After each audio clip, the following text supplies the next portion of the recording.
C'est-à-dire quoi? C'est-à-dire,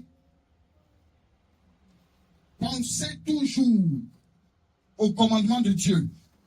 L'Éternel me dit de ne point mentir, de ne point voler, de ne point commettre l'adultère, de ne point commettre l'impudicité. En faisant ceci, tu gardes ses commandements. Tu gardes ses commandements.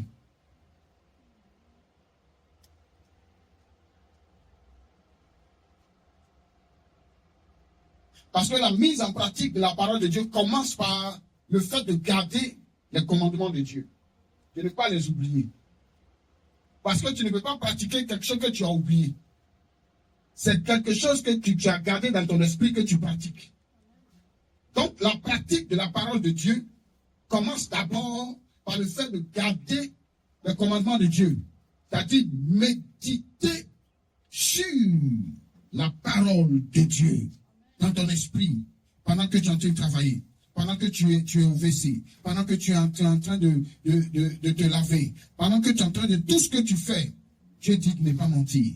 Dieu dit de ne pas voler. Dieu dit de ne pas mettre en colère. Dieu dit de ne pas faire ceci. Dieu dit de ne pas faire cela. Quand tu gardes comme ça, ainsi, tu peux mettre cela en pratique.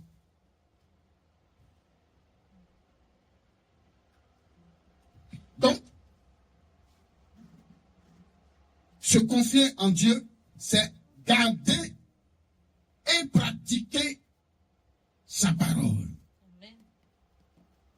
Quand tu gardes et que tu pratiques la parole de Dieu, cela signifie que tu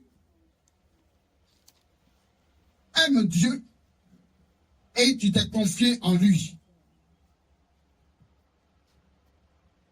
Troisième, en le connaissant, c'est-à-dire connaître Dieu et se confier en lui. Connaître Dieu, c'est se confier en lui. Jean 14, 7. On y va. Jean 14, 7. Jean 14, 7. Oui. Je lis la parole du Seigneur. Si vous me connaissez, vous connaîtrez aussi mon